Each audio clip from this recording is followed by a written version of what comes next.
boy. I love your background. Your I background. love this. It kind of reminds me of like you remember Beat Street? I don't. Well, No. You wouldn't have. Yeah, you weren't born when that movie came out. What the fuck am I talking about? Good morning. Welcome to the Morning Coffin Podcast with Juan Blak. Coming at you on waxradioindie.com and on YouTube. Good morning. Welcome to the Morning Coffin Podcast. The morning show that records late at night. And here we are back once again with the lovely Stephy the Spoony Witch. Hi, Stephy. Hello. Thank you for having me. Always a pleasure. So, in case you haven't watched the show before, basically, just I hang out with friends and guests, and we just talk random bullshit and have a good time for about an hour or so. We have, since it's almost October, we have a nice little episode for you here. But first, let's get some little how you doings out the way. So, how you doing? How you doing? Hey, how you doing? So yeah, a lot of people, I'm just a content creator on the internet who creates a whole bunch of different content. You and I've collaborated a few times. It's always a pleasure, and it's always fun having a conversation with you. We always have fun, and it's kind of a highlight of my day. I feel very honored to have been on not once but twice now. So that's right. There'll probably be a 3 and 4 too. Yay! It's always fun. You'll be a semi-regular co-host. Yay! Gives me something to do, because honestly, like, if I don't focus on stuff that's not my chronic illnesses, then I go crazy. So yeah, I think that's why I do so much shit, just so I don't focus on everything else. Yeah, you keep yourself busy, you're distracted, Yeah, I love collaborating. Are you bored already? You're already yawning? Oh, what a pretty kitty. Oh my goodness, that looks like such a chunky cat too. What are you looking at me for? I didn't say it. That looks like the chunkiest of cats. No, the chunkiest of cats is actually asleep next to me right now. I have no idea where mine are. Mine just kind of like exist. They exist. They show up when they feel like it. They just walk by for grab some food. They do. I have to go hunt them down to make. I'm like, I haven't seen my cat in 6 hours. I better go try to find them. They're like roommates. You only see them occasionally when they're going to the kitchen and grab something to eat. It's terrible. Sup? It's so terrible. But so I know we talked about we're going to talk about spooky and ghosts today. Yeah. But do you want how you doing? Anything you want to talk about? How you been? Anything you want to get off your mind first before we get into the subject? I think many of us are stressed with everything going on in the world right now. So I've been a wreck. I've been such an anxious wreck. So I think this is a nice little kind of distraction from everything going on in the world, because I feel like sometimes that's all we can do is try to distract. And that's all we can do. Because it's a rough world out here. Yeah. Like for the most part, on one hand, I kind of try to avoid talking about stuff on this podcast sometimes, but on the other hand, I'm like, well, actually, you know what? Sometimes I feel like it needs to be talked. Oh, you okay? Oh, I totally agree. You're right. Did you fall? You lose your balance? I totally agree, though. Have you been drinking? Ma'am, have you been drinking? Sir, I feel like you need to do a breathalyzer. Here, how many fingers am I holding up? Oh my god, that cat has such a cute face. Toast is the one with some of the most attitude here. Such a cute cat. To say that she is spoiled is an understatement. Oh, it's a she. I thought it was a he. I'm sorry. It's that. Yeah, she's a girl. She has a sister, Toast. Oh, that's so cute. I have two cats. She is Toast. I mean, Sister Beans. Sorry, you are Toast. I have a gray cat who is stupid, and I don't know any other way to say it. And then I have a calico female cat. They're all stupid, honey. It's okay. I have a calico female cat who is just the princess of the princesses. She is just, oh my God, she's ridiculous. She's like, I'm pretty. Tell me I'm pretty. You also met one. You also met one of the princesses. Yeah. And Crowley is just like, oh my God, that cat is. I have to like rescue him from like every situation. Like he is. Yeah, you tell me about him. If you've ever owned a gray cat, he is a gray cat. Like just poster child. I technically have 2. I think He's ridiculous. He really is. What are you? You stop messing with the mic cord, please. Don't start your bullshit already. I know. Last time it wasn't this early into the podcast. No. She at least let me get it about halfway through for she. Yeah, we were like halfway to like almost done. Yeah, luckily, Bean is still asleep right now, so I don't have to deal with her yet. Right. She wake up. Oh, wait a minute, take that back. Somebody's eating. Somebody's munching over there. No, our cats are just ridiculous. And then we had another cat, Trina, who passed away a few years, who was just like, she was like this little like dumpster cat. And I feel like it's the only way to describe her. She would sleep. I have this like big box thing in my house that covers my furnace, and she would sleep on top of it because it gets warm. And she'd come down off of it to like get food, but she was notorious for stealing it off your plate. So like there were so many times my husband lost like chicken wings because she would just like come to and she'd like pat it and then like grab it and run. Like she was such a cat. She's so tiny too. That cat was all of like 4 pounds. No. She was tiny. Her little head was only like that big. She was such a small cat. Yeah, that sounds like my Pepper. Who? Okay, she's somewhere. Oh, She'll pop out eventually. I like cats. I do. I like cats a lot. I do between the 7 running around here and then the outdoor cats that me and my other partner take care of around here. It's like I had an outdoor feral cat that I ended up kind of like forcing to be an indoor cat for the last couple of years of her life. She was old. She was so old. And I was like, you need to just like come and live inside for the last like few years of your life. Like you were so old. And I did. I got her inside. For the last like couple of years of her life. And then she snuck out and we never saw her again. Oh. I feel so guilty because I miss her so much. She was such a cute cat. Oh. We had a lot of pet loss in like 2019. It was terrible. We lost 2 cats, a dog, and then last year we lost a rabbit. And I'm just like, I don't want any more pets. I can't. But it's because all of the pets we have ever gotten were older. Yeah. Like my rabbit was already, I think, like 4 when I got her. The cat, the feral cat, that cat was like anciently old. That cat was so old. Like, have you seen the naked hamster that was all over TikTok? Yes. Like that level of old was my cat. Like she was so old and decrepit. And she just kind of appeared one day. That's the weird thing about her is she just like appeared. Old and decrepit. Oh, I had to mention your name, didn't I? Oh boy. Here comes Bean. She's like, what's going on? Oh, what's happening? I don't know. Neither of mine will come. You want to come say hi? Hey, Nosy, you want to come over here? I don't think either of mine will come. It's too late. It's way too late for them. Asshole. What a pity kitty. She's like, no, me. I love the tail flick. When they do that. It's like, oh God, you guys are so ridiculous. Yeah, these cats are a mess. I often wonder too, because like we were talking about how like this episode's gonna be about like spooky stuff. Like I am fully convinced that my cats see things in this house. Oh, absolutely. Oh yeah. It freaks me out. Oh yeah. Oh, one of mine came. This is my oh God. I don't even think he's like a freaking boulder. Oh my God, Crowley, come on, you're like a boulder. Let's go. Like, oh God, no. You're like moving don't lift me. Like you're literally like moving a futon. You are. It's like couch kitty. He's such a big boy. He's such a big boy. And he's such a mama's boy cat. Like, I don't know if you've heard that theory about how like mama boy cats are like stupid. He is just, oh my God. It's like I love you, but like so are daddy's girl cats too. Same thing. Oh, my husband's cat. My husband's cat is just ridiculous. Have you ever seen Housebroken, the TV show?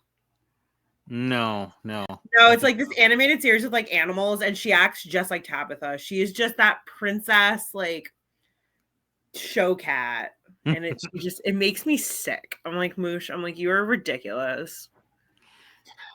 Think most of the girls here act like they're that. You haven't seen... Moosh is one of those that like rolls on her back and then does like the feet, you know, and it's like, oh my god, it's like, you are so ridiculous. I swear, half of this podcast ends up being about my cats or someone else's cats. Yeah, cats just enter the chat whether I want them to or not. They're like, just there's a cat. No. Alive! It's alive! It's alive!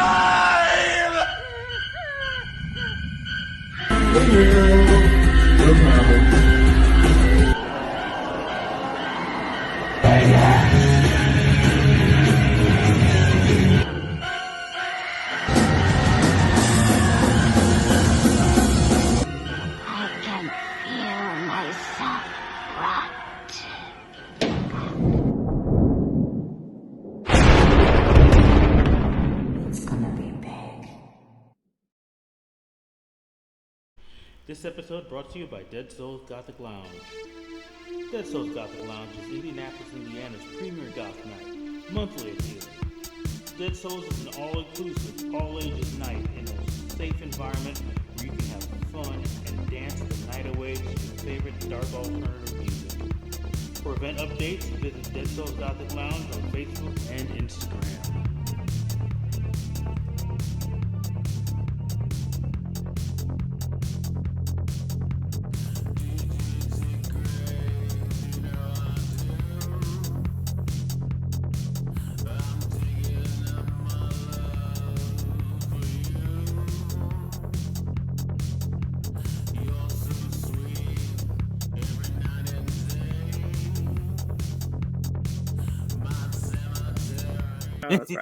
No, I am fully convinced. So not only do I think my cats see things, I think my kids see things.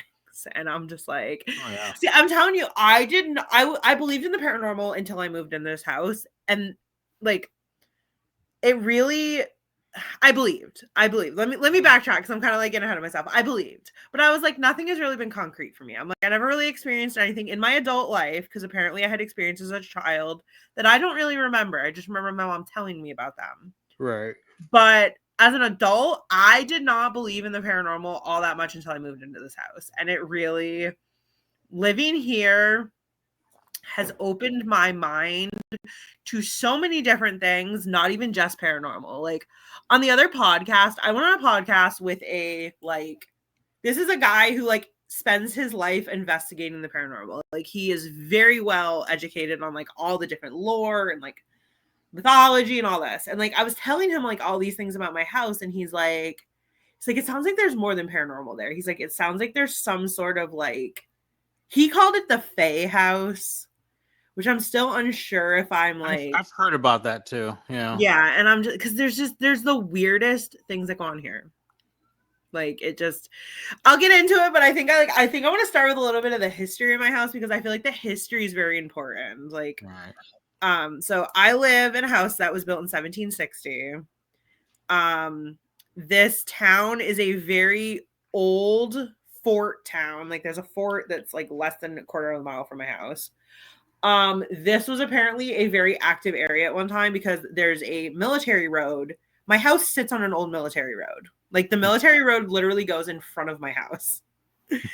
And when the fort was active, towards the end of it, was when this house was built. So it saw some of the military action, but so there's that. And then it's like, so I found out when I was researching my house, because I was told when I moved here, they're like, well, somebody died in the house. And I was like, okay. I was like, I feel like everybody gets told that myth in any old house. So I was like, well, it's like, if I want to believe this, I'm like, I have to do the research. So I found out that there was a guy here in 1886, I think it was, that fell. So it's a long story. We're just going to put it all out there. So this was a farm and he was shucking corn. And back then, apparently they had what's called a fodder, so you would sit on like this scaffolding and there'd be a hole in the middle and you would either like peel your corn and you'd throw your corn cob like through the hole into like a bucket.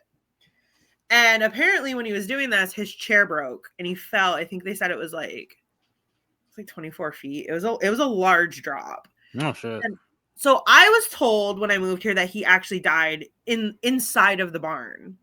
I found out through newspaper articles because I obsessed over this house after I moved here because it's so old, that he actually died inside of the house, inside of my bedroom, which when I found that out, I lost it.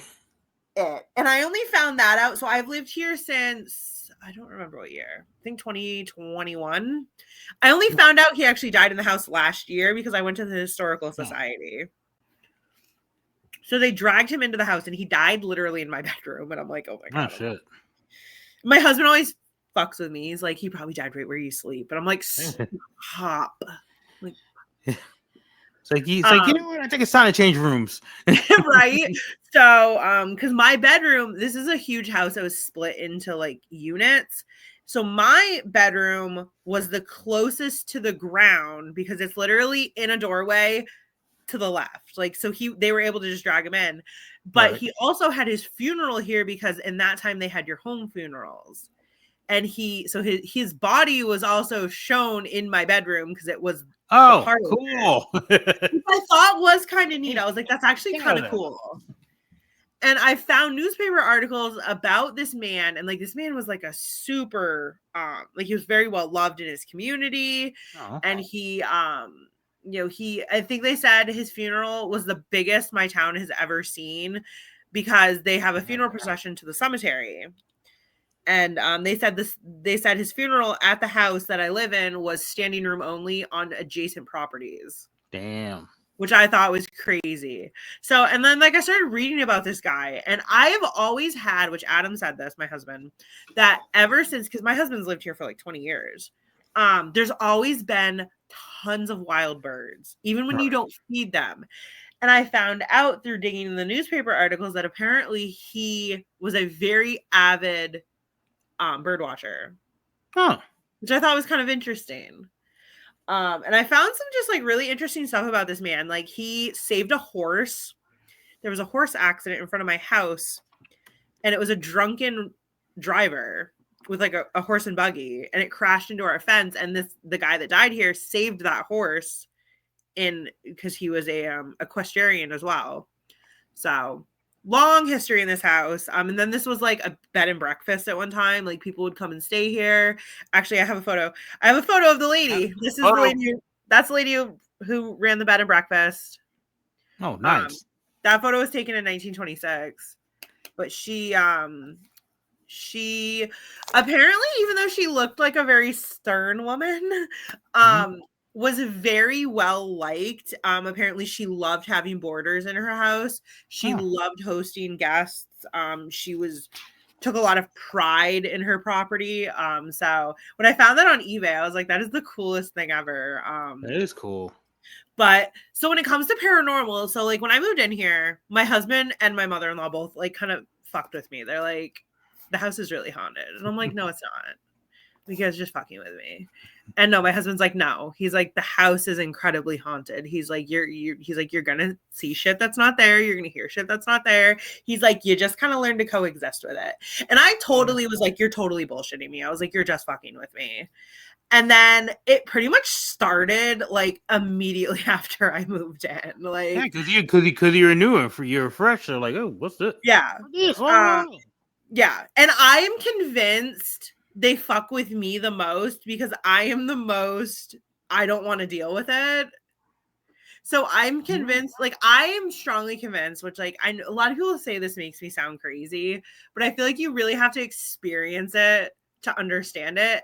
There's a lot of energy here. I'm assuming not only because of the age of the house, but because this was a boarding house where people stayed, I think there's been a lot of, people through, and then it's been through so many owners that there's so much energy here, and there's a lot of different things here. So like, I do think that they fuck with me, as I say, because they're like, I think they ghosts think it's funny, to be honest. Well, yeah, of course. Like my husband is so used to it because, like I said, he's lived here. I think my husband moved here, I think, when he was 9, and he's lived here ever since. So it's nothing new to him. But things go missing, things get moved. You hear and see things a lot. That's the one that fucks with me. So when I moved here, I started experiencing all these experiences.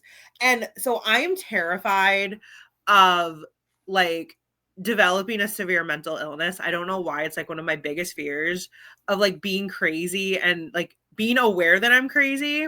So I actually had a severe mental health crisis, like about 9 months after I moved here, to the point where like an ambulance came and took me. I was on like psych hold and everything because I was dealing with so much paranormal activity at one time that I literally was like, I've lost it. I was like, I've lost it. Clearly, I was like, I am obviously developing a severe mental illness and I'm breaking from reality. Because I was just like, there's no way this much paranormal activity can happen somewhere. I was like, it has to be, I've just broke.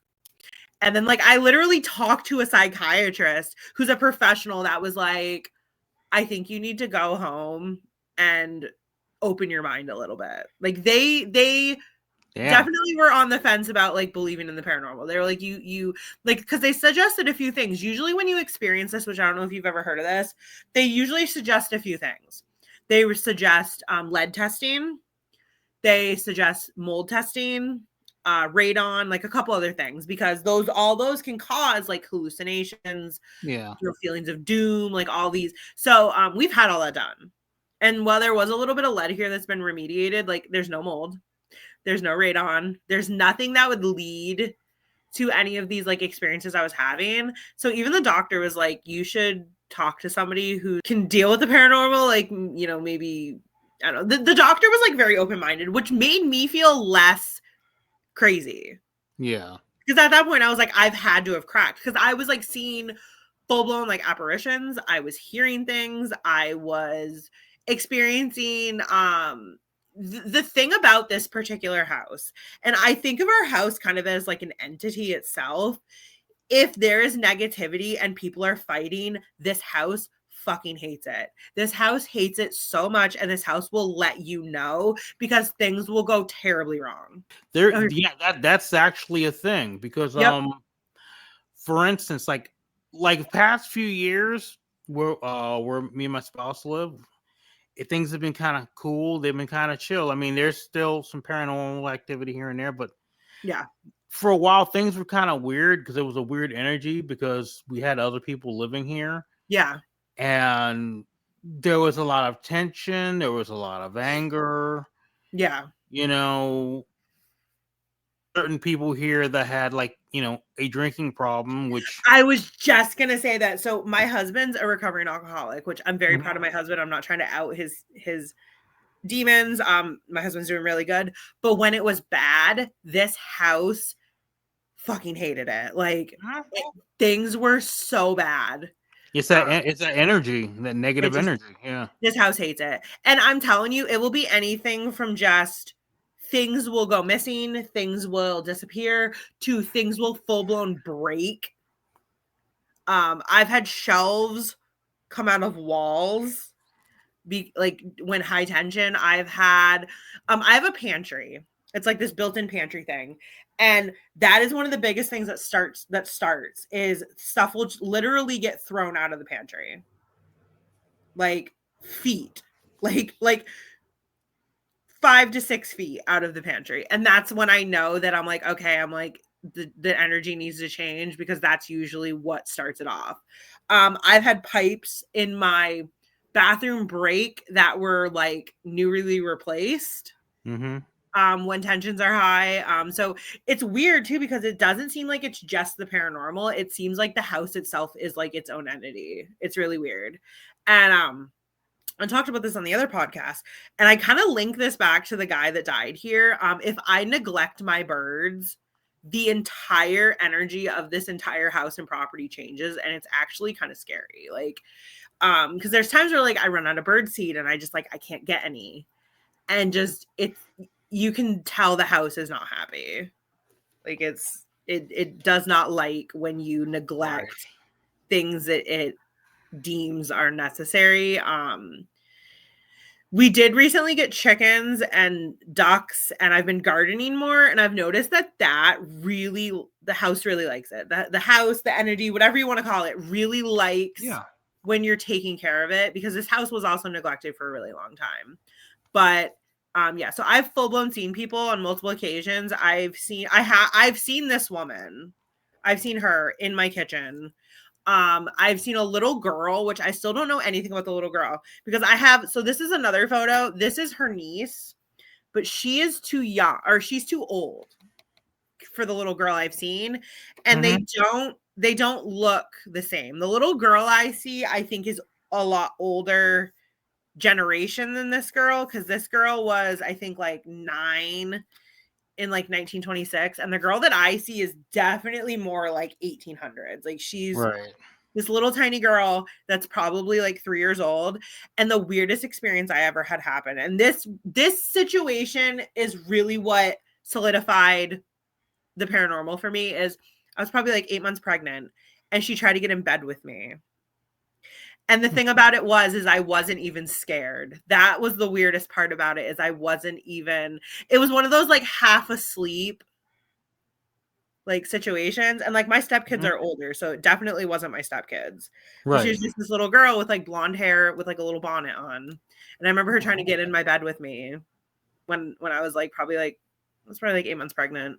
And it was just the weirdest experience for me, because I wasn't scared. That was the weirdest part about it, because a lot of things in this house do scare me. Like, I'm very easily frightened by the paranormal, because I don't fuck with shit I don't understand. And being that there's so much energy here, I really try to stay on its like good side. We actually had a weird experience though, about probably like less than 6 months ago. My husband goes down in the basement a lot, because that's where like our furnace is, our everything's down there. You have to go down there. And he goes down there all the time. And he was down there one day, and there was this little doll that was just like sitting in the middle of like this room. Like, he knows it wasn't there. And it's this little Native American doll. And I ended up dating it. It is from like, they said like the early to like mid like 1900s, because our fort sold them as novelties, right? But it was just creepy, because my husband's like, it's just sitting in the middle of the room, like just like a little person. And he's gone down there before, and like there's been cans, like old I have it somewhere, it's an old beer can that was just like sitting in the middle of the room, like somebody had just placed it down.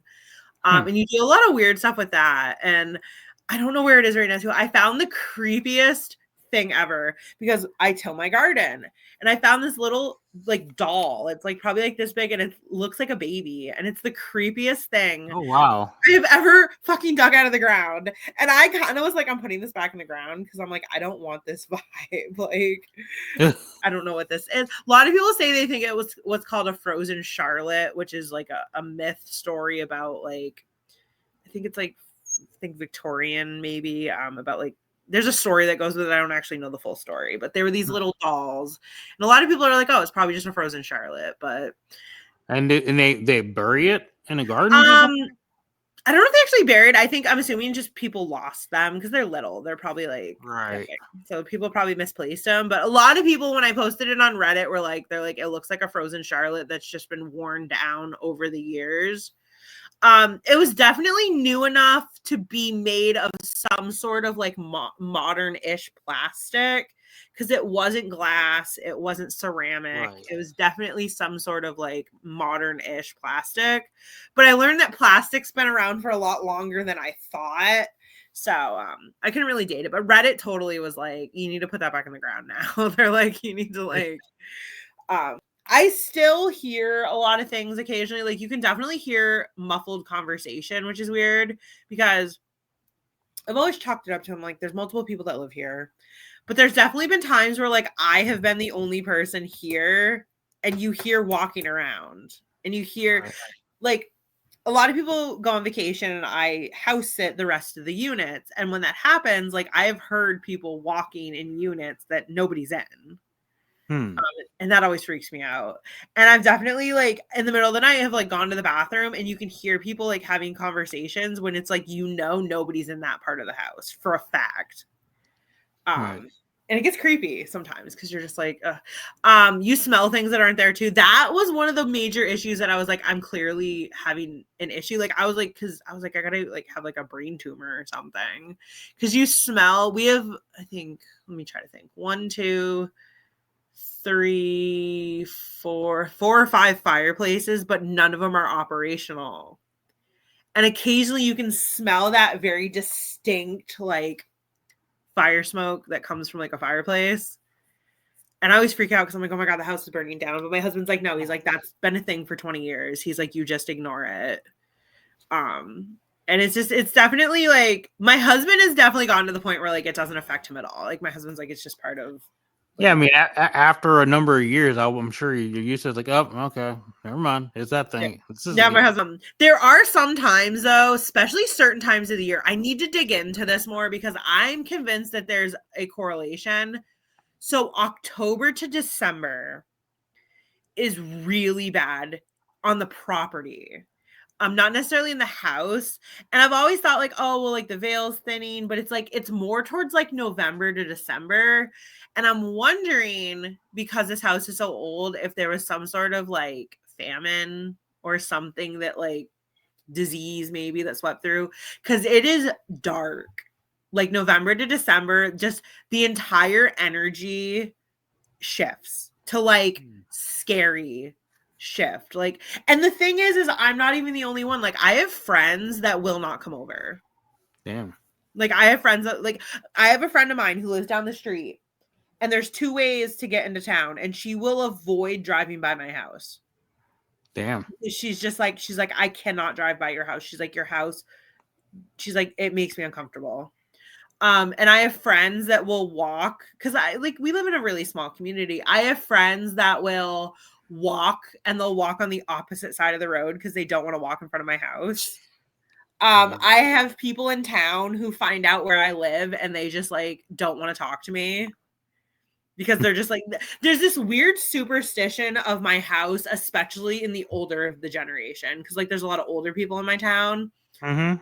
Like sometimes I go to the food bank and like I tell my address and then there's like, you can definitely tell that they look at you and they're like, you live in that house. Yeah. And I'm like, yeah, like, because my house, I'm pretty sure at this time, which I could be mistaken, I'm pretty sure my house is one of the oldest in this town. I think there's like maybe 2 or 3 that are close. But for some reason, this particular property has a very odd, like, energy surrounding it. Yeah. And people just are very, they don't like it. And I don't know why. It's the weirdest. Because it's strange because it was the opposite when the guy that died here lived here. When he his name was Edmund and he lived here in like the 1800s. This had a completely different, like people came here to buy his eggs and buy his apples and buy his corn. And we have a spring on our property that he would like let people come and get the water from his spring. Oh, wow. So I'm like trying to figure out like where's this shift from like this being this beloved property to like a complete superstition where people like don't want to come here. So something after he passed away. Yeah. And I don't know if it's maybe because people were superstitious of like his death, being that it was kind of a violent death. Because apparently, I've always wondered that.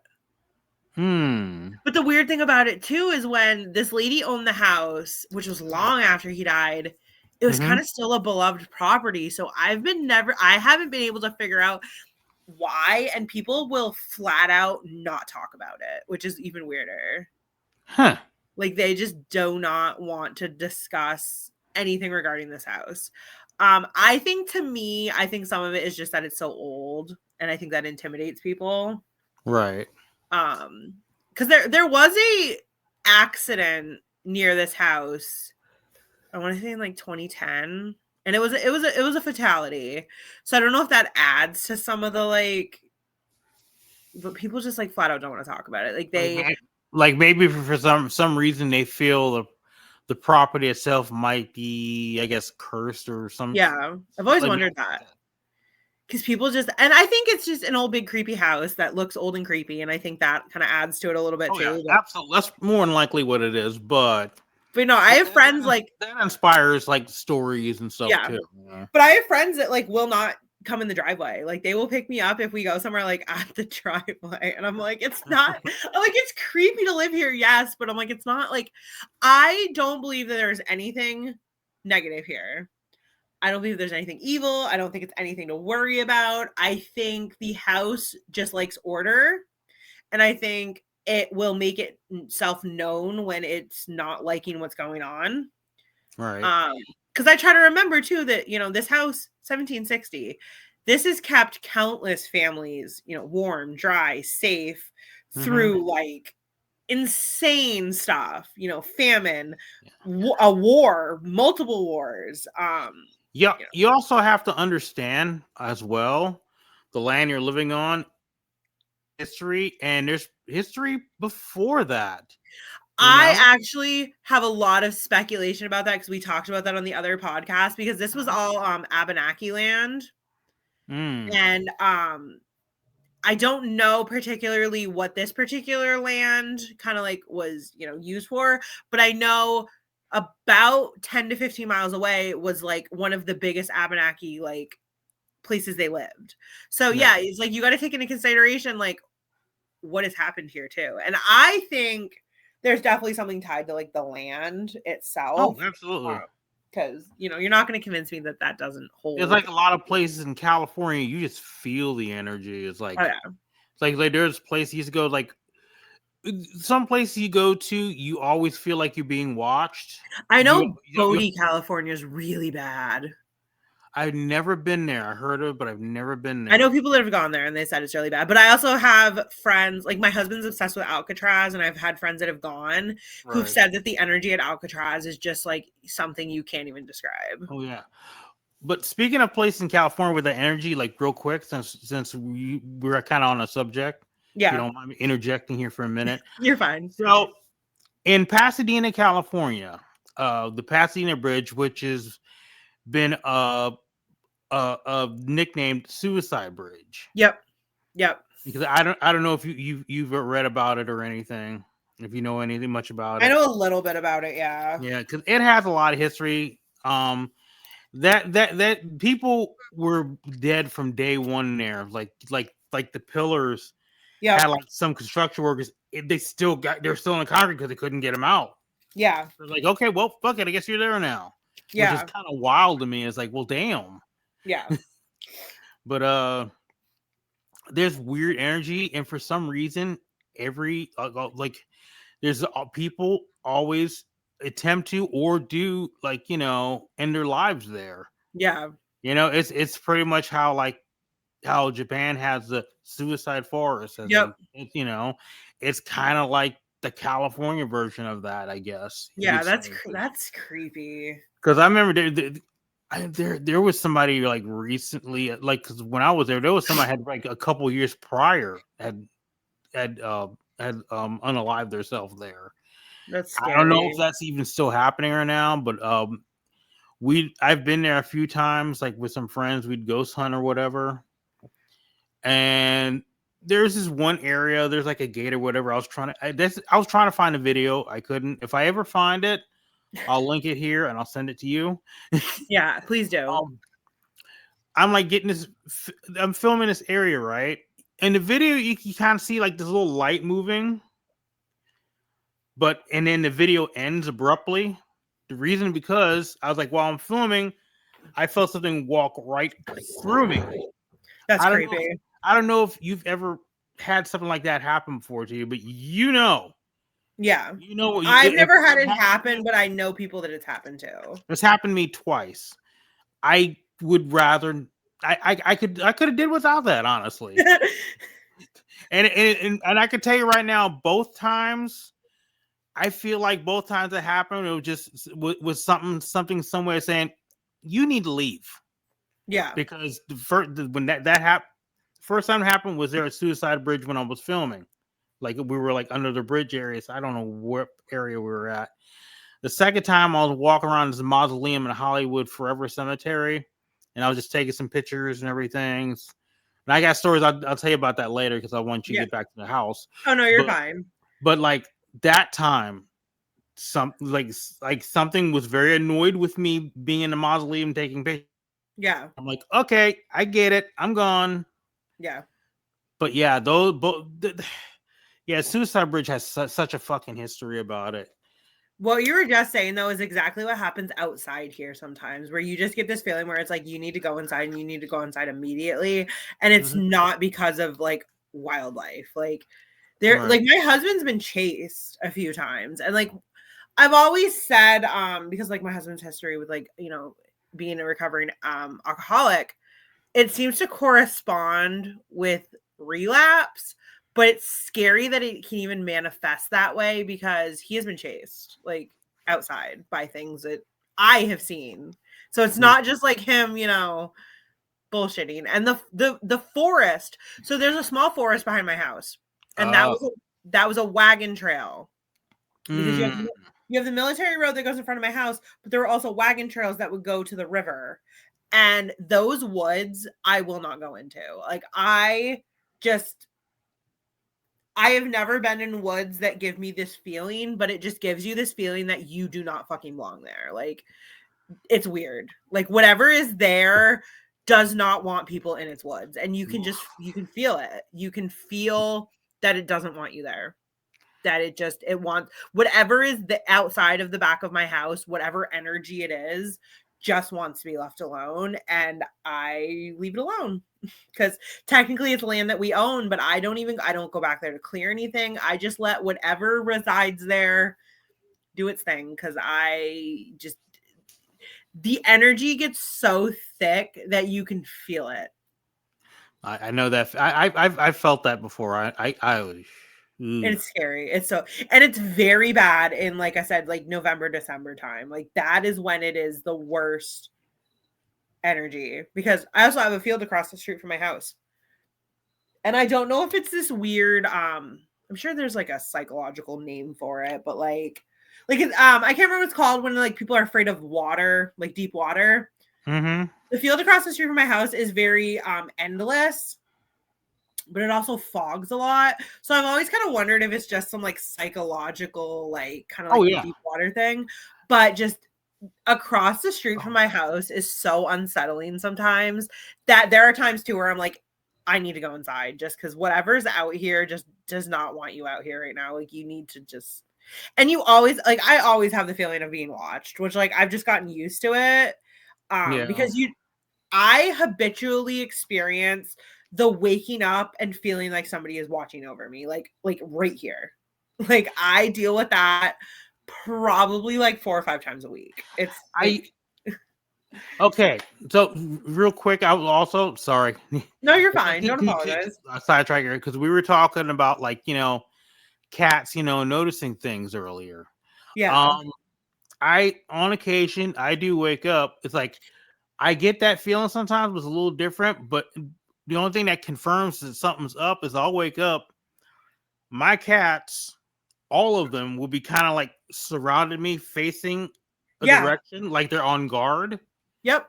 You know, a couple cats will be kind of on top of me. It's like everybody's like on alert. I'm like, what the fuck y'all doing? When they do that, it scares me, and I'm just like, I'm gonna close my eyes and pretend nothing happened, because it's learning to coexist with whatever is here has been my easiest way to cope, because I feel like I get targeted the most simply because I'm new still. So I was telling you earlier, I unit sit when people go away. So I go over and I like water people's plants, I like feed their pets, stuff like that. And the person I was unit sitting for was gone for probably like 3 or 4 days at this time. And I had gone over, and every single cabinet in their kitchen was open. And I was like, you gotta be fucking kidding me. Like, it was like my 3rd or 4th day doing it. And I was like, you gotta be fucking kidding me. I was like, I don't want to do this. I was like, please. I plead with the ghosts here more than I don't. Like, there's so many times that I'm like, please just leave me alone. I'm like, I can't do this week. Like, because I think I'm more of the opposite nowadays. As I'm old, I'm like, all right, if you're here, fine. Look, you can either just chill, or you can help me out with rent, because Right. you like, ooh, big deal. Your ghost. Ooh, where's your ghost Yeah. check? Get it, go get I a ghost. know, right? Pay me rent. But no, it's definitely died down probably in the last like year and a half, which has been nice because like I can only handle so much of it, and it really does, like, it takes a huge toll on your mental illness, like your mental state. Like when I was on hold that time, I was talking to the security guard who was like so intrigued. Like, this man, I think, is like a amateur paranormal guy and just like couldn't say that legally. Because this guy was like so being serious. He was like showing me videos of stuff. And he was like, oh no, he's like, you're being targeted. And he's like, you're being targeted because you're new. Yeah. And he was like full blown. He's like, I don't think you're crazy at all. He's like, I think you're being targeted because you're new. And that it knows it can get a rise out of you. So it's feeding off of the rise it gets out of you. Yeah. I mean, because like, let's face the facts. I mean, if you are a deceased of the deceased, be like the politically correct term for ghosts, the deceased, the unliving, yeah, the unphysical, whatever. But if you're a ghost, you're chilling, been in the house for a long time, you get kind of bored after a while, and it's like, oh, somebody new I can just get some reactions out of, Oh yeah, there were times where I was full blown like crying. I was like, I can't live here. Sometimes some spirits just want acknowledgement. They're like, that is exactly what it was. Like, look, please just let me know I'm here. Come on. Like, as soon as I started digging into the history of this house, the entire vibes of this entire place changed. Yeah. I actually, which this is what I find odd. So I live in a very rural area, like very rural. I think like our town is like less than 3,000. I could be wrong. It could be a little bit more. Right. It's not some big like tourist little town. It's not anything, my house isn't anything that was like in like magazines. And for the hell of it, I was like, I'm gonna set up a I can't remember what they're called, but you can go up and set up like an alert on eBay for anything comes up, with certain keywords. And I was like, for the hell of it, I'm gonna like do a couple keywords that like might relate to like the house. Right. And it was like not even a week later, I get one, and it was a postcard of my house. Oh wow. And it was a scent postcard. So I bought it because it was like $15. And then I got another notification like 6 months later of another postcard, the same postcard, unsent. So I haven't bought in that one because I can't afford that one. It's like almost $40, and like the seller just like will not budge. And I'm like, I can't afford $40 right now on a piece of paper. But I have the first one. And then about probably 6 months ago, this set of photos came up. These 3. Oh, wow. And I just thought it was the weirdest thing that it's like, oh, this little house that just exists in this little tiny town. And this set of photos have just continued to pop up. And I've printed tons of news articles about my house because I went on newspaper.com and found tons of news articles about the house. And since I've started talking about the house itself and just the history, especially of the guy who died here, I've noticed an entire change of vibes, which is nice because it's I think you're right. I think it just wanted to acknowledge. Except for when you go outside at a certain time of the year. Sometimes outside here is just unsettling. And like I said, I don't know if it's a whole like creepy fog, like country road, like type of like. But some of the animals act weird too. Like we have packs of coyotes, and I have never seen packs of coyotes like anywhere I've lived. Last time we seen packs of coyotes was back in California. And we get like up until not too long ago, I didn't even realize we had coyotes out in Indiana. I'm like, there's someone talking coyotes, like coyotes. We get coyotes out here? Like, we get packs of them. We get packs of them, and they creep up quick. Like they creep up quick. Oh, yeah. But I also have like little altars through the house where like I try to keep fresh flowers all the time because I feel like for some reason the house really likes fresh flowers. So I kind of, it's weird, like the living somewhere where it's like you have to cater to your house, because there are times, like there was a period of time where like I just flat out could not afford birdseed. Like I couldn't. It was too expensive. And I wasn't feeding my birds, and everything that possibly could go wrong in this house went wrong. And I believe it's linked. It could just be coincidence, I don't know. But there is just this energy surrounding everything with this house. And like my kids have seen things. Like my stepdaughter has 100% talked about seeing people when she was like my son's age. Right. Like, and she has seen like family members. I think my stepdaughter is a lot more in tune than a lot of people, which I know that can happen with some children. Oh yeah, absolutely. Children and animals. I'll never forget too. My son was like learning to talk, and he looked at me and he goes, "Mommy," he's like, "Ghosts live in the woods," and I'm just like, like I took everything in me to not have a complete panic attack when like, because he just pointed at the woods. He's like, "Mommy, ghosts live in the woods." Like, oh, thanks. Thanks for letting me know that. Yeah, that makes me feel better.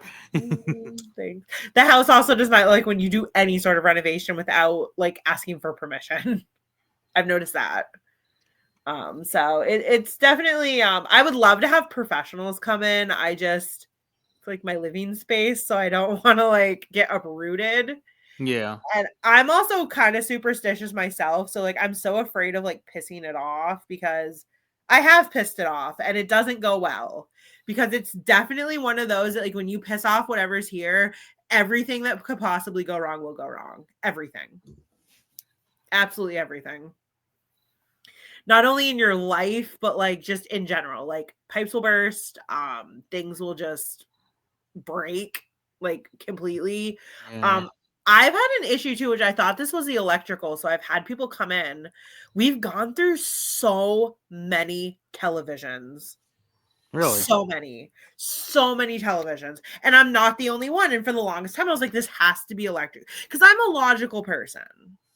Yeah, I start with like, you know, when I was having all the hallucinations or seeing things, I started with the basics. I was like, okay, we need to get mold people in here to make sure there's no mold. I was like, I need to get like a mental health check. So like when the TV started going, I was like, okay, we're gonna have like a electrician come in, you know, we're gonna like do some extensive like looking to make sure that like there's not a surge. And no, they could not find a single reason why televisions were just blowing through. And I think something fries them. Because it seems to always happen when people are fucking fighting, and that's the house does not like that when people are physically fighting, like yelling at each other, fighting. Because like I live with all family, and if you've ever lived with extended family, like it gets tough. Yeah, like, people start to breathe too loud, and then people fight. Yeah, especially if you're living in like a smaller house or smaller like living area. Yeah, I think ours is like 1,700 square feet, but like still, like people fight, people get, you know, and oh god, the house does not like it. The house does not like it at all. It very visibly shows that it does not like when people are having any sort of not harmony. So it's definitely it does get exhausting sometimes trying to have to like cater to a house, because you're just like, what's gonna piss the house off today? Like, but I personally have learned to cope with it over the time that I've lived here, because it has started to die down. I have my little altars around, these like little shelves where I put stuff on them. Bringing the photos back have had a huge impact. Like we've had almost zero activity since bringing this particular set of photos back, which I thought was interesting. Occasionally still things where like things get thrown out of the pantry, which I've always kind of said that I think we do have some sort of like mischievous something here, because my husband said that for years, because like his mom's had like balls thrown at her, just little things that are like kind of harmless but not really, and stuff loves to get thrown out of my pantry. And like for the longest time I was like, oh, it's like logically I'm like, okay, the shelves have to be like, you know, slanted or something. But I've noticed that since bringing this set of photos back, there's been a lot less activity, which does kind of honestly make me sad though. It's like you start to kind of miss it, which gets weird too, because you're like, yeah. And then you get nervous because you're like, oh, now great, is something really big building up? Which is where I'm at right now. I'm like missing what was going on, but now I'm also scared that it's going to be this like big build up and like, I don't know. Yeah. Like, I don't know what to expect but there's been a lot of experiences because my husband had experiences before I even moved here. He told me that there was a printer that was unplugged, like it wasn't hooked up to a computer or nothing, that printed 2 pages of somebody's life story. Oh, wow. And that when we went to go find it, nobody could find it after because my mother-in-law tucked it away. And nobody's ever been able to find it again. But my husband told me that story. And I was just like, that's weird. Sometimes you hear knocking too, which is weird. And I was always like, it can't be the pipes because all of our pipes are new. Right. So there's definitely some creepy. Hang on a second. Places. Oh, okay. I hear a grasshopper. Oh, yeah, we got lots of those. But no, I was hearing like a little tappa for a second. Like, the fuck? And it's like, sometimes the neighbor who's also the park manager over here, sometimes he's up all hours of the night working on cars. So, well. which at first, if you're not expecting to hear it, you go, "What the fuck?" Right? You're like, what is that? Start tripping out, and then you're like, "Oh, it's just him." I live in a pretty decent neighborhood, which is really nice. What'd you say? I was just saying, he's probably working on brakes or some other shit. Yeah. No, I live in a pretty decent neighborhood. It's pretty much all elderly people that have been here forever. Right. Which is kind of nice because then you deal with, you're not dealing with anybody, too yeah. But. I got I live around. I have like a lot of families around here. Like a lot of families. There's like they get a lot of kids. For some reason, all the kids around here like me, which is weird. I'm like, dude, we don't have like any kids. We don't have like any kids. I think my son's like the only kid in like a mile radius, to be honest. I feel kind of bad. It's like, but it's funny because all the old people like absolutely adore my son. Like they think he is just like the most cutest thing ever. So they all like the neighbors are always giving him like candy and stuff. Like they're just, the old people around here love my son. But yeah. So it's nice living in a safe neighborhood. It's funny though because you're like, all I gotta worry about are the ghosts that live in my house. That's great. I mean, I'd rather like deal with ghosts in the living sometimes because, like, yeah, they can do a lot, but they can only do so much. It isn't like with like some like human who's just like wants to like rob you or whatever, I think the biggest thing here is like what you said. I think a lot of it just wants to be acknowledged. Yeah. I think it just wants to be acknowledged. Whatever it is, I don't know who it is. I'm too afraid to try to make contact because I am very superstitious. I'm not one of those that's like, oh my God, an Ouija board. Like I want to do the spirit box thing, but I'm scared because I'm scared it's going to piss off whatever it is. And that's the last thing I want to do. It's like, and I tell the ghosts all the time, like I talk to them. I'm like, I just want to coexist with you. Like there's times where they act up and I'm like, what do you need from me? I'm like, just tell me what you need. From what I heard like if you box, not to do it in your own house. Yeah. Do it in other places, but don't do it in your own house. Yeah. I'm not sure the details. I've heard that a little bit too. Yeah. But it's definitely there's times where I'm like, what do you need? I'm like, what do you need? Just like tell me what you need and I will do it because I just want to exist and not, I get woken up out of my sleep a lot too, which like really sucks. Cause like I definitely have gotten feelings where like I'm being grabbed.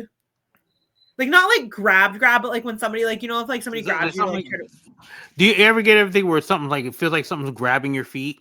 Yes, I get that a lot. Or the shoulder. Like it feels like if somebody's laying away from you and you go to try to like grab their shoulder to kind of like I get that a lot. And I'm like, seriously?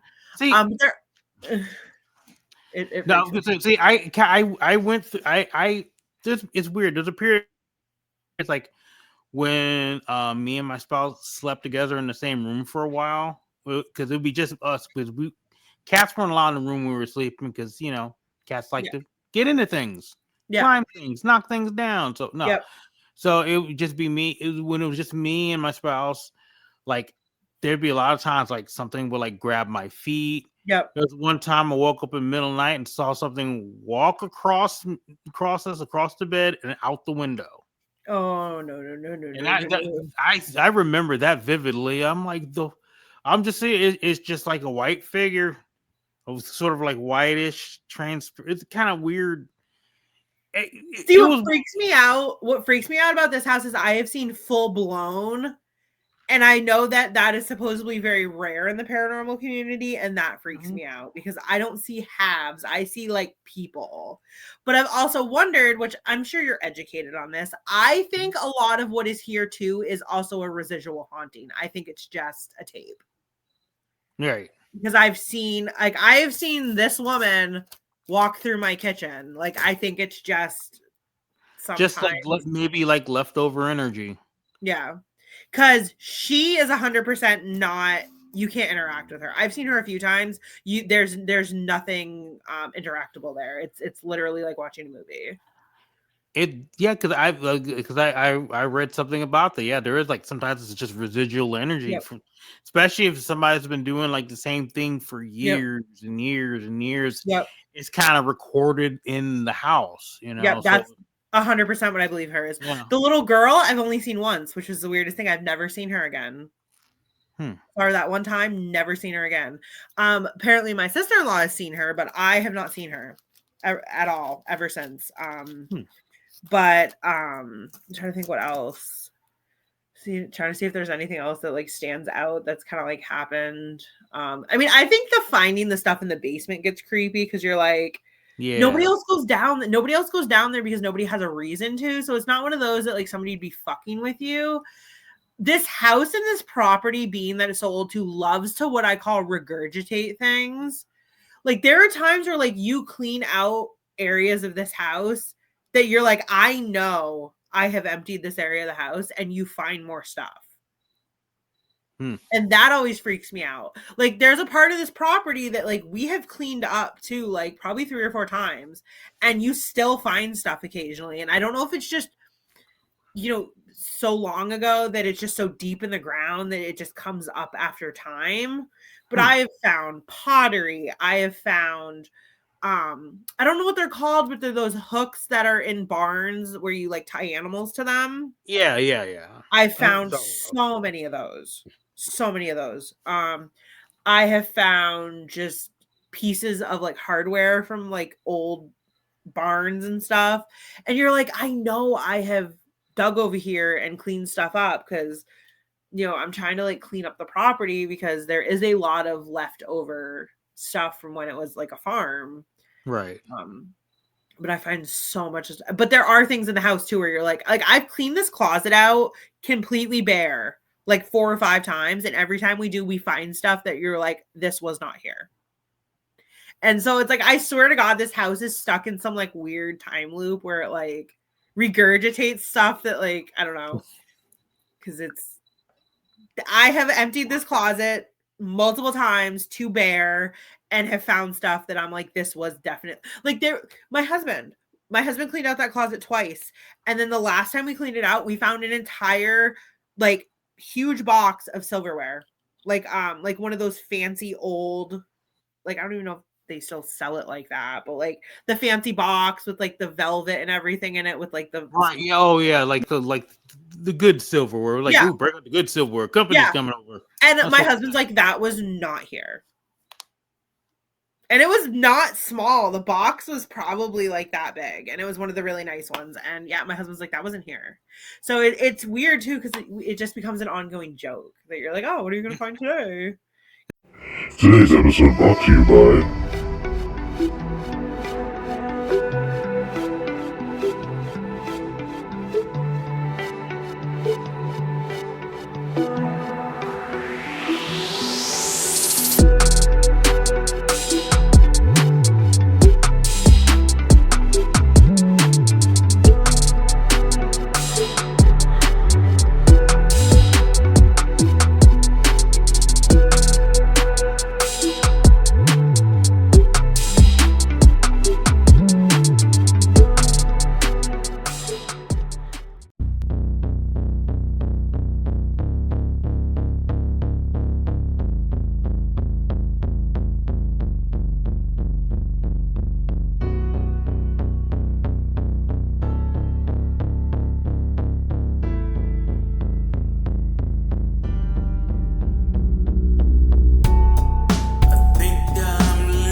It does sometimes get exhausting though, just because you're like, oh my God. Like, because a lot of people I feel like don't believe to the extent of what's going on. So they have no idea unless they've experienced it.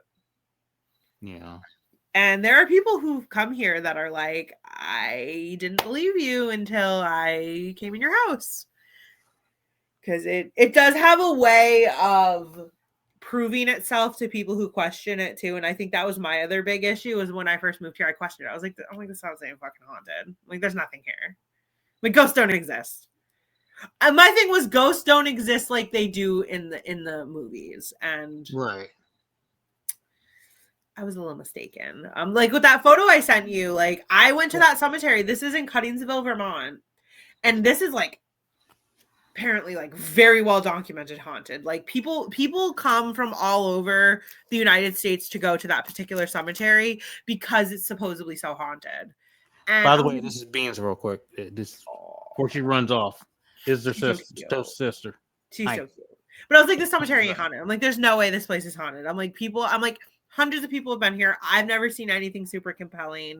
And then I took that photo and I got home and I was like, that's something. I think the only reason I was able to capture this was because I went in with the mindset that I wasn't going to see anything. And to me, people have told me that they think you can see the silhouette of a person in the smoke. They think you can see like a big fancy hat with like a necklace and a dress. That's what a lot of people say. Well, that's all the zoom I get. Yeah, people say like with the piece around you have like the piece around the neck and then a dress with like a fancy hat. Like, see where this would be like the hat or the head or whatever, and then you have a long flowy. Yeah. So somebody's working a runway here. It's like it's a right. That they're like, I may be dead, but I'm fabulous, bitch. Yeah. Look at her. Yeah. Apparently, from what I have been told, his wife is the one that gets photographed or seen the most. So I just thought that was interesting because it was 1 out of like 300 photos, and that was the only photo that had anything noteworthy in it. And that was another experience that kind of I was skeptical about. And then that cemetery has a weird energy too, and I feel like all cemeteries do, but that place, I don't want to quote it because I don't remember fully, but like I know what that cemetery is known for is there's this huge mausoleum. And it's a statue of a man walking up the steps of the mausoleum with flowers in his hand. Oh. And I don't remember how his family died. I just know that his family died. It was like his wife and I think a couple kids. And he was so distraught by it that he lived in the house across the street and he made the butlers like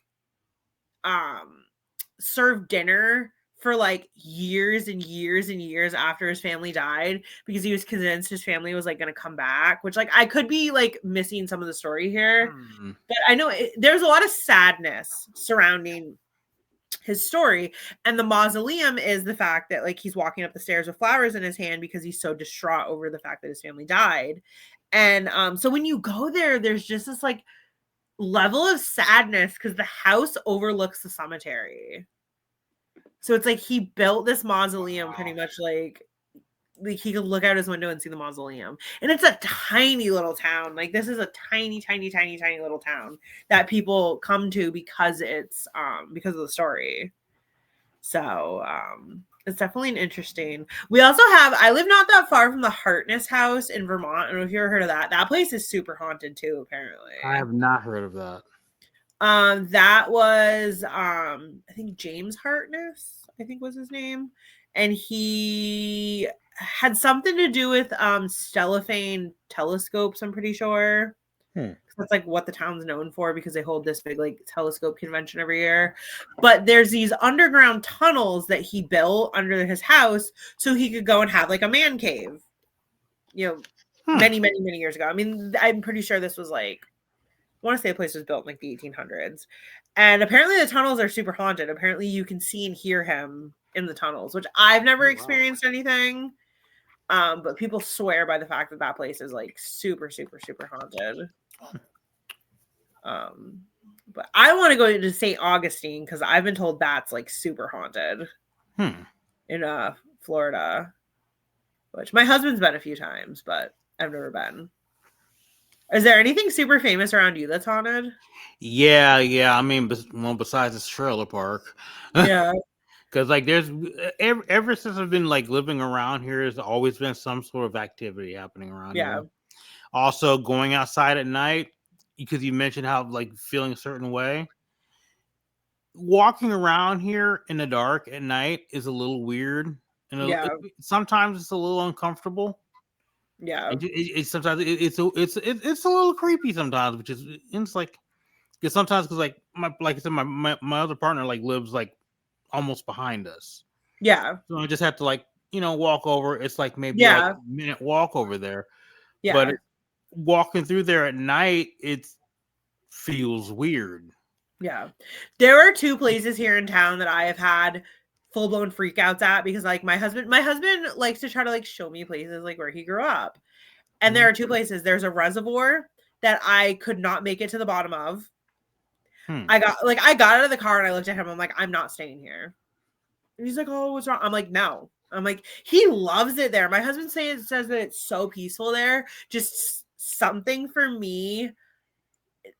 Have you ever heard the theory of excessive granite can cause like almost paranormal, like have you heard that before?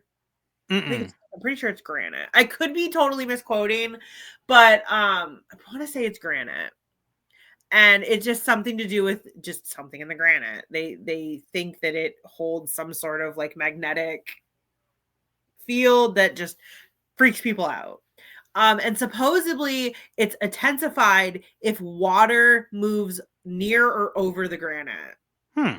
I saw this in a documentary about some house that they were investigating that was thought to be this like super paranormal place. And then come to find out the house had one of the largest granite deposits that run under the house with a well. Oh wow! Or an aquifer, I mean, and that's kind of how they were able to explain that people come into this house and just like have panic attacks. This was out. I can't remember. It was a documentary. If I can remember the name, I'll let you know, and I'll send you the name of it. So I've always wondered, like, maybe that me hating the reservoir so much is the fact that I live in New Hampshire. I live in the granite state. Like, there's granite all over. So I've wondered if it's just the granite mixed with the water, and it's just too much of a magnetic. Because like I go there and I get like confused. I get like disoriented and I get like it's like instant panic attack. And it's weird because it's such a beautiful place. Like it's this nice little pull off that goes to like this little reservoir with like this nice little trail and it's like the birds are singing and like I hate it though because my husband loves to go there and I'm like I can't get out of the car. Yeah. Like and then there's another place. There's another little nature area probably about a mile away from that one that like I wouldn't get out of the car. Like my husband pulled up here. I was like, we need to leave and we need to leave immediately. And he's like, why? I was like, we just need to leave. I was like, the feeling I'm getting here is that we need to leave.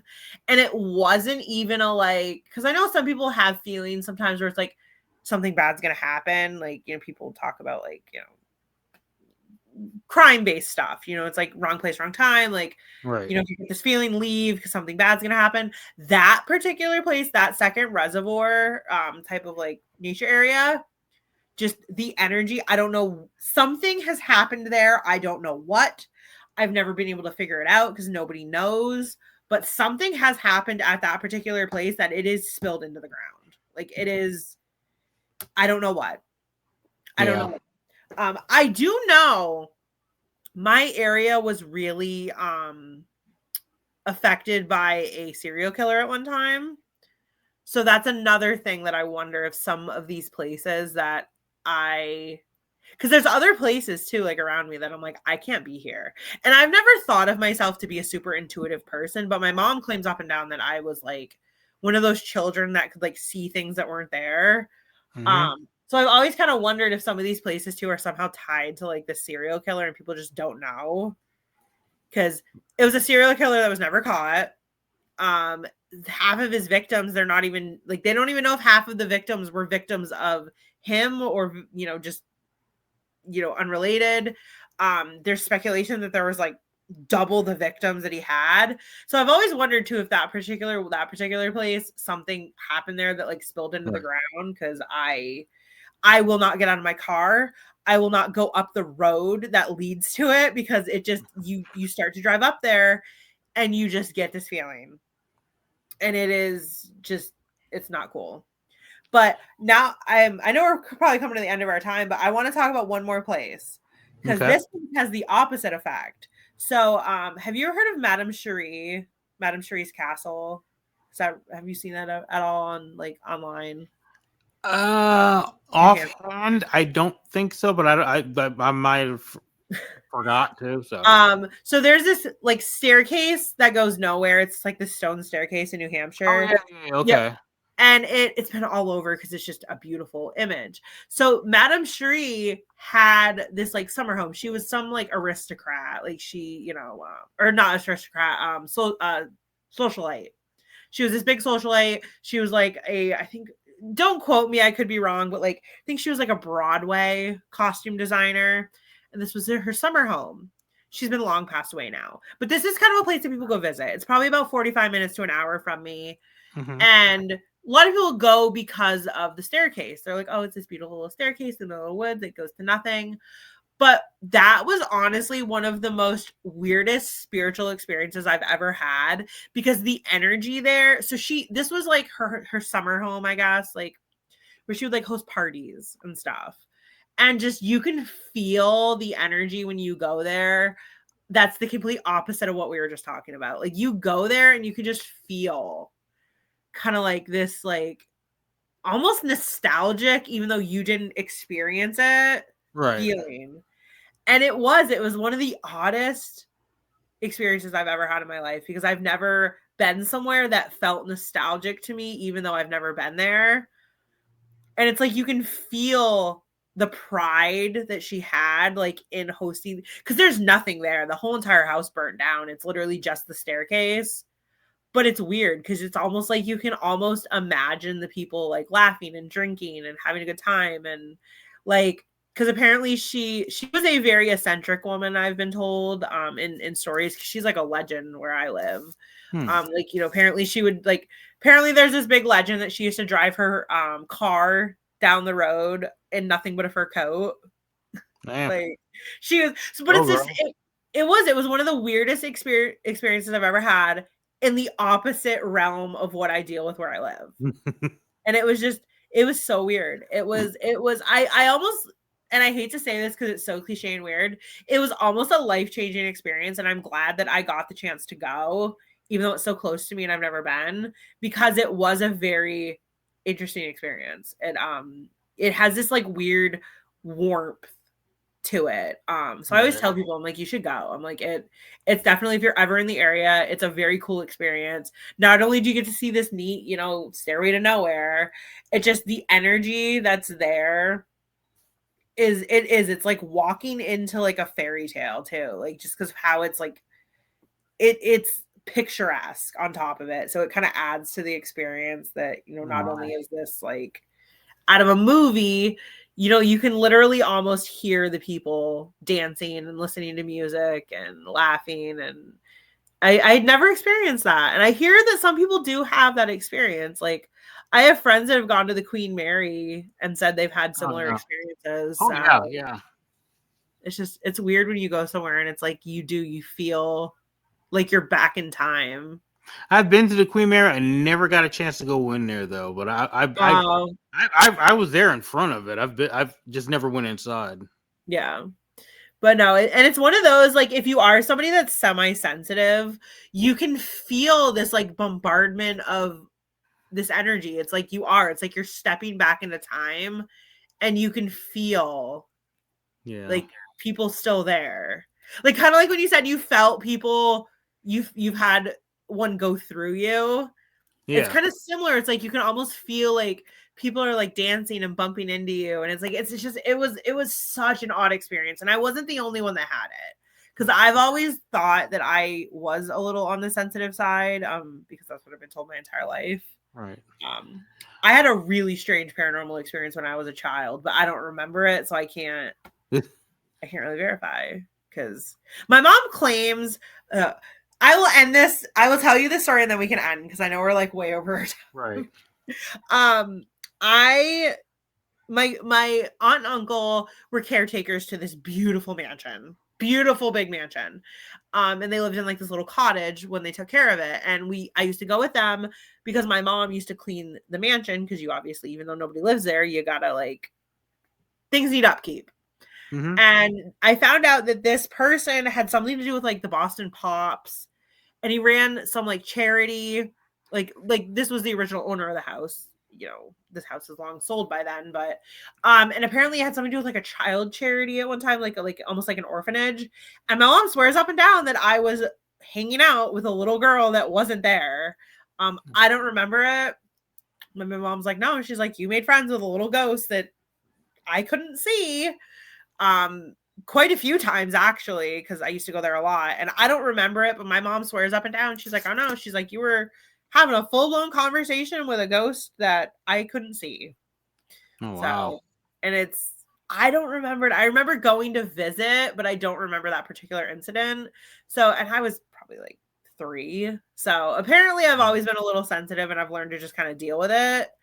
But sometimes it does make life hard when you're a little more in tune to energy and ghosts. And I never really would consider myself like a psychic. I don't think I'm anything like that in tuned with. Right. I just think I can tap into feelings of energy versus like I couldn't tell you who's actually here. I just know that there's something here. I don't know what it is. Right.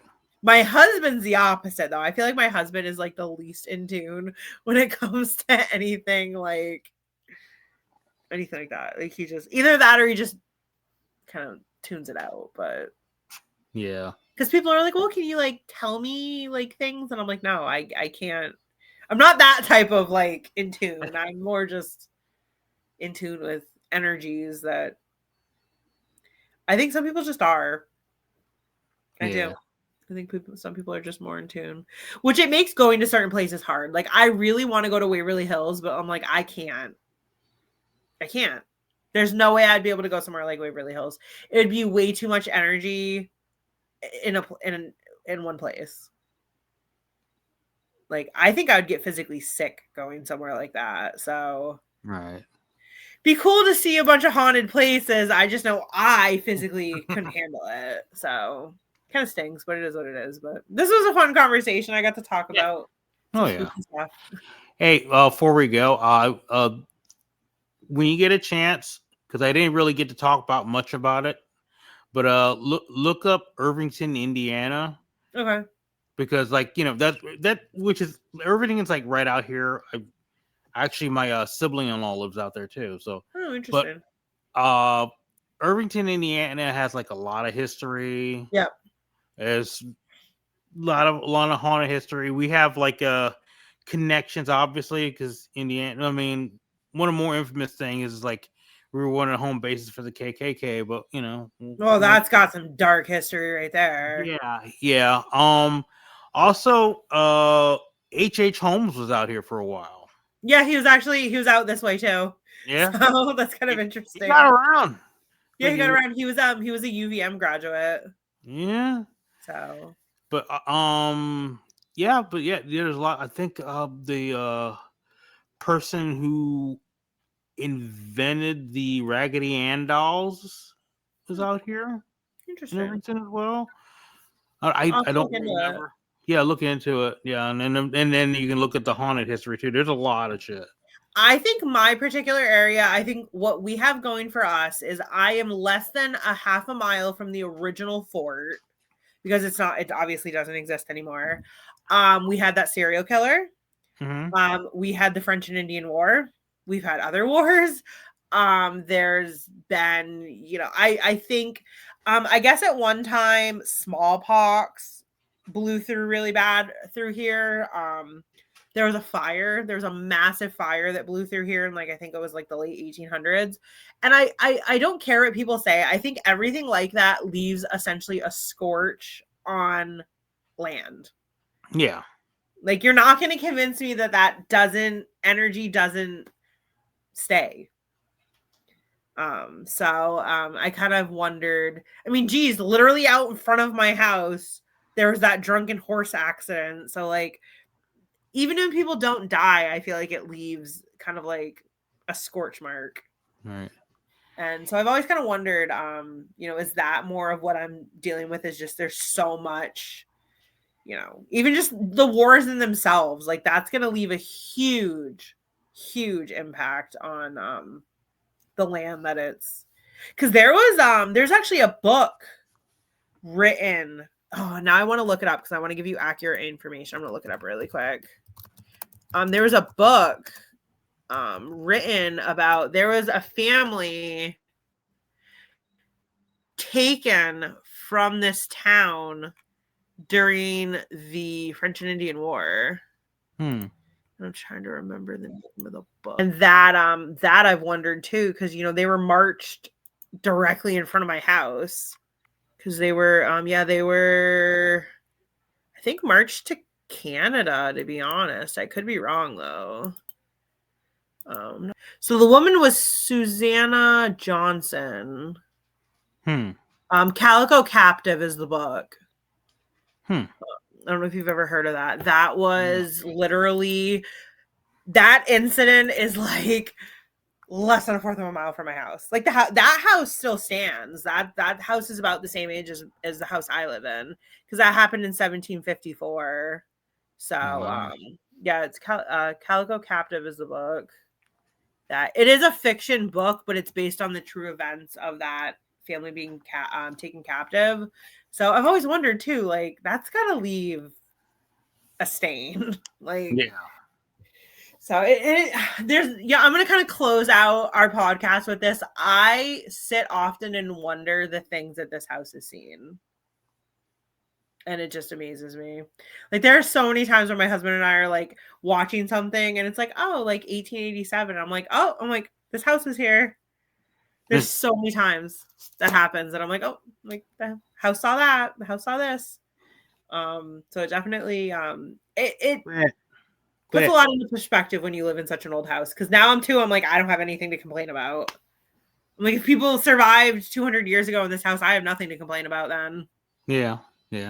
Puts it in perspective. So this was a fun conversation though. Oh yeah. I do have a book right here. I was going to show you my book before we go. So this book came in the mail the other day. Haunted USA. Speaking of ghosts that we were talking about. Wow. This is by Heather Alexander and Sam Calda. And it's kind of neat because it's like all the 50 states and all the different. You said you're in Indiana. Mm-hmm. So they talk about the haunted library. The poltergeist that haunts Willard Library in Evansville. Oh, see, I know where Evansville is. I've just never been there. And it's not on my radar. Will you stop knocking stuff off the table? I know, I'm going to feed you soon. Hang on. No, so there's... apparently in Indiana, there's a poltergeist at the Willard Library. I want to look up my state, and then I'll totally let you go. I just want to look up my state before we go. This is a neat book. It's got beautiful illustrations. Let's see what my state is. The Witch Who Wasn't. Ooh, I haven't heard of that. Nice. Interesting. This is the town of Hampton.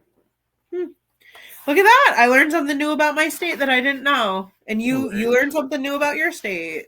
Of course, it's got Mothman in the book too, though. You can't not have Mothman.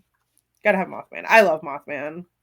I personally think Mothman is very misunderstood. I think he's just a scared little Mothman who doesn't want to be bothered. So. What are you? Stop messing with Craig. God. What is the cat doing?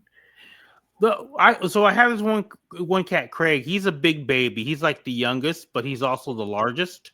Yeah. And some of the cats pick on him. Aww. And it's like he's just a big baby, a large baby, but he's a baby. Oh my God. I've had to save my cat from birds I don't support outdoor indoor cats, but I've tried literally everything with this particular cat. Like he will sneak out. He will find a way. He will run when I'm like trying to bring in groceries. And the thing about him is he really shouldn't be an indoor-outdoor cat because he gets beat up by the birds. No. Like, there's been so many times that I've had to go rescue him from, like, underneath my bird feeder because they're, like, dive bombing him and, like, beating him up. And I'm like... And he will not use a litter box now that he's gone out. He will not use a litter box. Like, he will go out, do his business, and come back. But just keeping him in has been a nightmare. And I've never really supported indoor-outdoor cats. But he's impossible. Like, he sneaks out, and then it's a 45-minute to an hour endeavor of chasing him. He says, you may not support it, but I'm going to do it anyway. Yeah. He got out once when he was like 8 months old. And ever since then, good luck. And he's one of those, it's like, oh, I'm being cute. I'm going to roll around. Ha, you're not going to get me. Yeah. And I'm like, ugh. And like, people have had to drive by and seen me having like a mental breakdown in my yard, like trying to get that cat inside because he thinks it's a game. It's a big game and a big joke to him. And it is just, it's like, ugh. He goes to all the neighbors and they just think he's cute, which pisses me off even more. They're like, oh, he's so cute. I gave him treats today. And I'm like, you are ridiculous. Because I know he goes over to their house and probably acts like, I don't get fed. I'm just a wild outdoor kitty who doesn't have an owner. Oh yeah, I got a couple of those. They're mooches. They make the rounds. I put him up on the community forum and I was like, do not feed him, send him home. Because a lot of people in my town are very worried about like cats, being let out and left out and all that. So I finally put his photo up on the forum and I was like, listen, he has a home. He's a jerk. I'm like, do not feed him and tell him to go home. Like when he was like 8 months old, I had to go rescue him from the neighbors because he couldn't find his way back. You can see the house, but he couldn't walk. So I had to go get him. And then the other one, oh my God, God forbid she gets out. She's gone out on the porch a few times, and I have kicked her to the curb. How dare I send her outside? She's a princess. She can't be outside. It's like, oh